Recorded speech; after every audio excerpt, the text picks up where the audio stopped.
here also.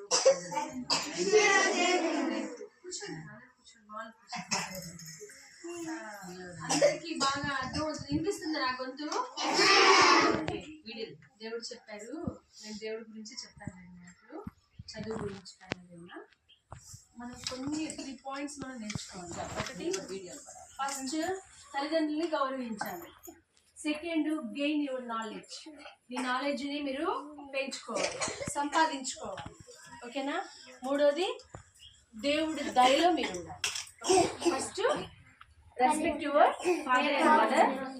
Second, knowledge gain చేసుకోవాలి. మూడోది, దేవుడి దయలో మీరు ఉండాలి. మీకు ఇలాగే ఒక చిన్న అబ్బాయి, అంటే నాన్నగారు చనిపోయే ముందు ఆయన్ని, అంటే బైబిల్లో ఆయన పెద్ద రాజు అనమాట. వినాలి ఏమంటారు, ఆయన ఎవరు? పెద్ద రాజు. ఆయన పేరు దావీదు మహారాజు అంటారు.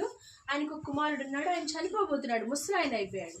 ఆయన పిలిచి, నువ్వే రాజు, నెక్స్ట్ నా తర్వాత నువ్వే రాజు. అంటే ఇప్పుడు అమ్మ నడిపిస్తున్నారు, ప్రిన్సిపల్ మేడంగా ఉన్నారు. మరి మేడం తర్వాత ఎవరు రావాలి? మేడంకి పిల్లలు లేరు, మరి పెళ్లి చేసుకోలేదు. మరి ఎవరు వస్తారు? మీలో ఒకరు బలమైన వాళ్ళు తయారవ్వాలి. అర్థమైందా?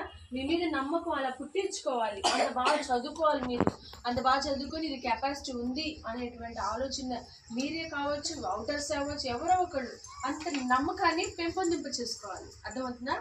అలాగే ఈ దావీదు మహారాజుకు కొడుకున్నాడు, నీవే నెక్స్ట్ నా తర్వాత రాజు అని చెప్పి అన్నారంట. అప్పుడు ఆయన చిన్న బాలుడు, అంటే మీ అంత కాదు కానీ కొంచెం పెద్దవాడు, ఈ అక్క అంత అనుకుందా, ఇంకొంచెం పెద్ద. అయితే ఆయనకి భయం వేసిందంట. ఈ స్కూల్ బాధ్యత ఒక్కసారిగా మీకు అప్పచెప్తే మీరు రన్ చేయగలదా? చేయలేరు కదా. మరి అప్పుడు లక్షల మంది ప్రజల్ని ఈ చిన్న రాజుగారు పరిపాలించాలంటే భయం వేసిందంట. భయం వేసి మోకరిచ్చి రాత్రంతా ప్రార్థన చేసుకున్నారంటే ఏంటంటే, ప్రభువా నా జ్ఞానం ఇవ్వవా, ఈ రాజ్యాన్ని పరిపాలించడానికి నాకు జ్ఞానం ఇవ్వవా అని అడిగారంట. అర్థమైందా? అలాగే మీరు కూడా మంచి మార్క్స్ రావాలి, బాగా చదువుకోవాలి అంటే ఇక్కడ వచ్చి నేర్చుకోవాలి, జ్ఞానం కావాలి. రెండోది, జ్ఞాపక శక్తి కావాలి. ఏం కావాలి? జ్ఞాపక శక్తి ఎలా వస్తుంది? మరి తల్లిదండ్రుల జీన్స్, అంటే మీ అమ్మ నాన్నగారి ద్వారా వస్తుంది. అయితే మీరు కూడా మంచి ఆహారం తినాలి. అదొద్దు, ఇదొద్దు, ఇలా వద్దు, అలా వద్దు అనకూడదు. ఏది పెట్టినా కానీ ఎంతమంది గొనుగుతారు అట్లా ఇంట్లో? అందరు గొనుగుతారు కదా, గొనుగుతారా? కొనకూడదు. మమ్మీ వాళ్ళు నీకు మంచిగా పెడతారు, ఉన్నదే బాగా ప్రార్థన చేసుకుని మంచిగా పుష్టిగా తింటే మీకు అది జ్ఞాపక శక్తిగా పెరుగుతుంది. చదవాలి, మెమరీ పవర్ రావాలి మీకు బాగా. అర్థమవుతుందా? జ్ఞానం ఇస్తారు దేవుడు, మీరు దేవుడిని అడగాలి, మెమరీ పవర్ పెంచుకోవాలి. అర్థమవుతుందా? ఫస్ట్ అమ్మ నాన్ని గౌరవించాలి. ఏ పని చెప్పినా చిపో చాపో అనకూడదు అనమాట. నేను చెయ్యను, నేను చూడను, అమ్మ నాకు తెలీదు ఇలా అనకూడదు. అలా కనుక అమ్మ నాన్నని మీరు గౌరవిస్తే 100 ఏళ్ళు వచ్చినా మీరు ముసలోళ్ళు అవరంట. దేవుడు స్తోత్రం చెప్తాం. హల్లెలూయా.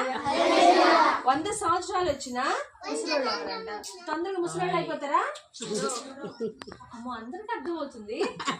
తొందరగా ముసలోళ్ళు అవరు. మీరు అప్పుడు యవ్వనంగా ఉంటారు, బలంగా ఉంటారు, శక్తితో ఉంటారు.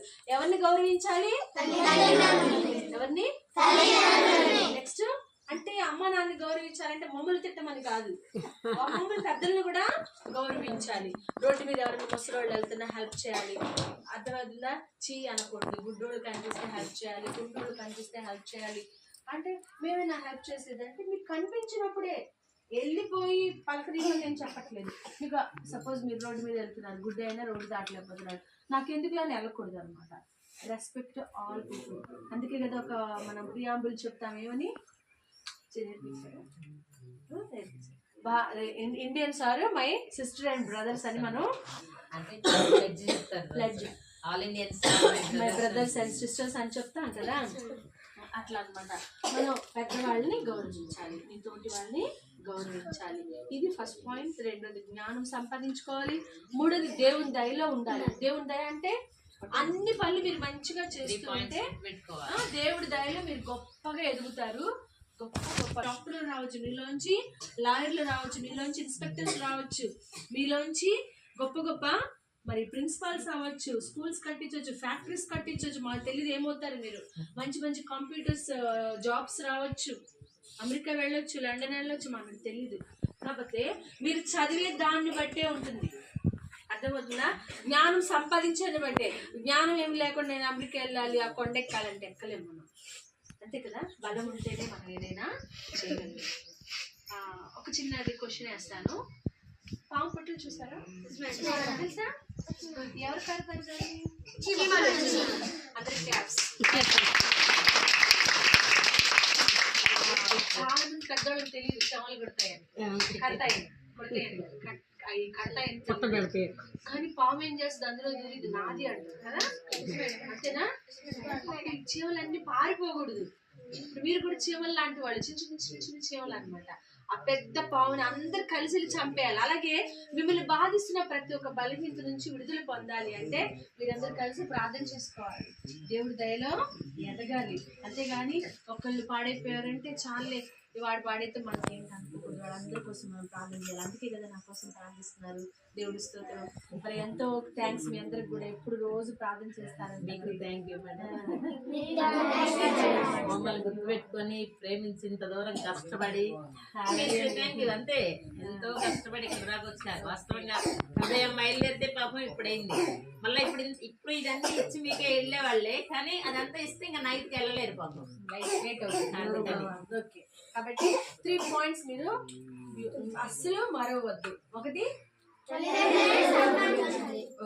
అప్పుడేమవుతుంది? తల్లిదండ్రులు సన్మానిస్తే ఏం పేరు నాన్న? సిద్ధు క్లాప్స్. తల్లిదండ్రులు అలానే అందరికి తిట్టమన్నారా?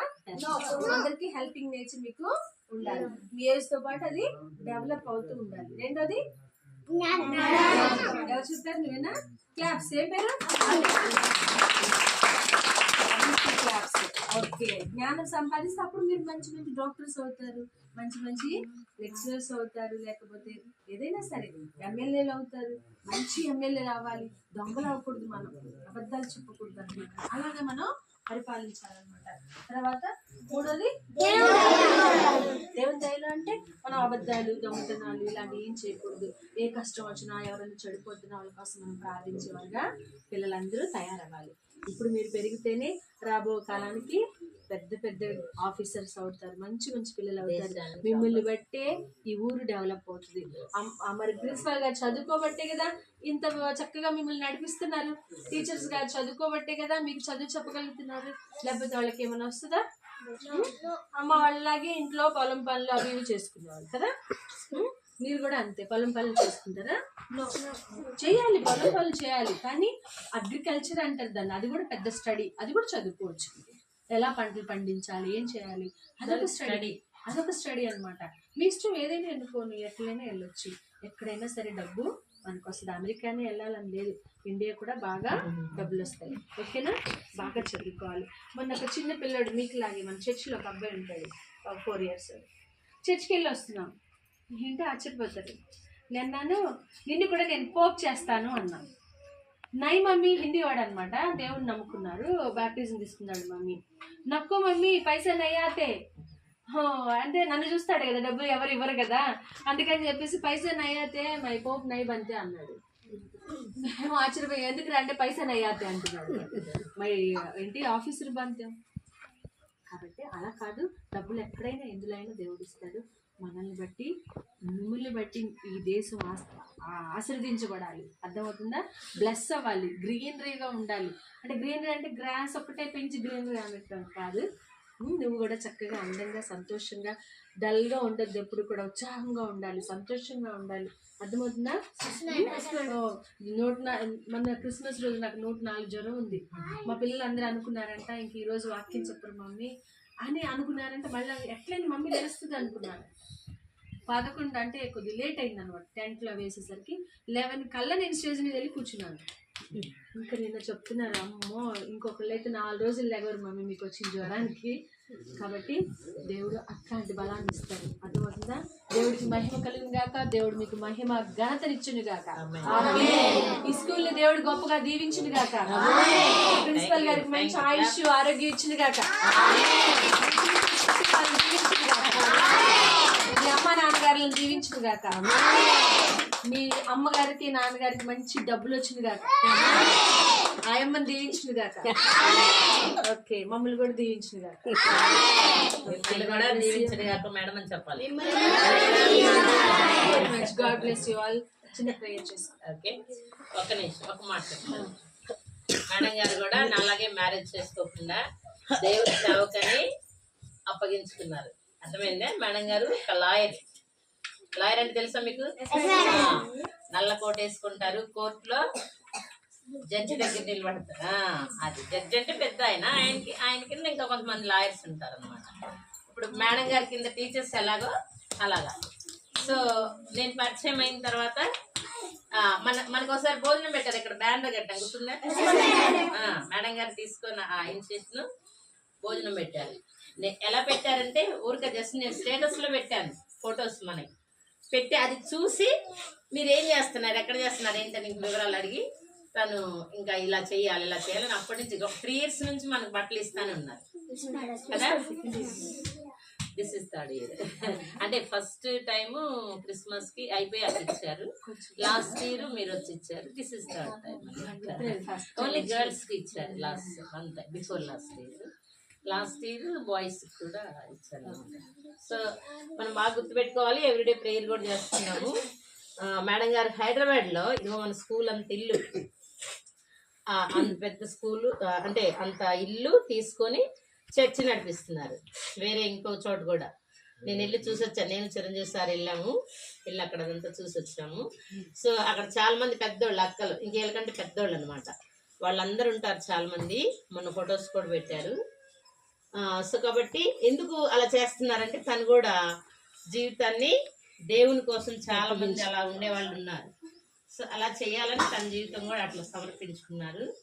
కాబట్టి మనం ప్రతిరోజు వీళ్ళందరూ ఏంటంటే మన వయసుకి ఎదిగే వాళ్ళకి మాదిరి అనమాట. రేపు మీరు కూడా ఎలాంటి డెసిషన్ తీసుకుంటారు. మేము కూడా అట్లా వచ్చాం కదా, మీలాగా చిన్నప్పుడు పెరిగాం కదా, ఒకసారి పెద్దవాళ్ళం అయ్యామా. సో అలాగ మీరు కూడా అలాగ అవ్వాలి అని తను మేము చేసే పనులన్నీ ఇదన్నమాట, సేవ చేయాలి. సో మమ్మల్ని కోసం మీరేం చేయాలి? నేర్చుకోవాలి. అదనమాట. పెళ్లి చేసుకోవద్దని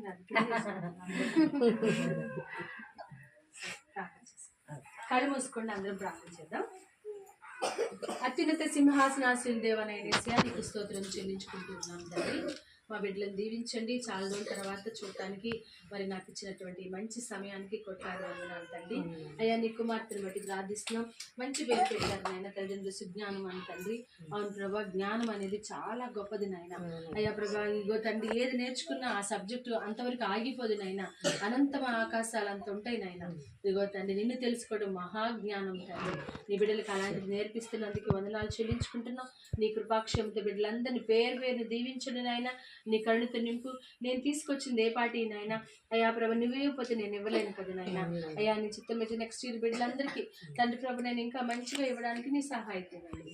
అలాగే ప్రభు నేనేసా ఇగో తండ్రి నీ కృపాక్షేమంతో బిడ్డలందరినీ దీవించండి. నీ కళ్ళుతో నింపునైనా అయ్యా టీచర్స్ గారిని దీవించండి. డెలివరీకి వెళ్ళినటువంటి మరి సిస్టర్ని కూడా టీచర్ని దీవించినైనా, ఆయమ్మని దీవించండి. ఆటో డ్రైవర్ గారిని దీవించండి.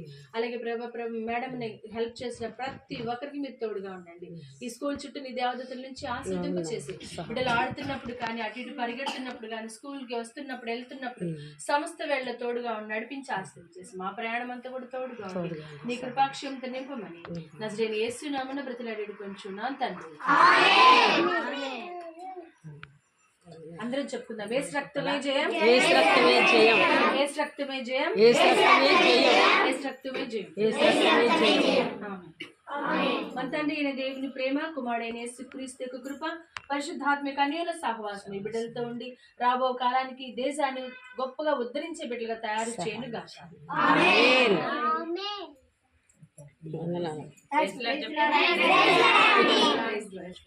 వెనుకున్న పిల్లలు, బుడ్డ పిల్లలందరికీ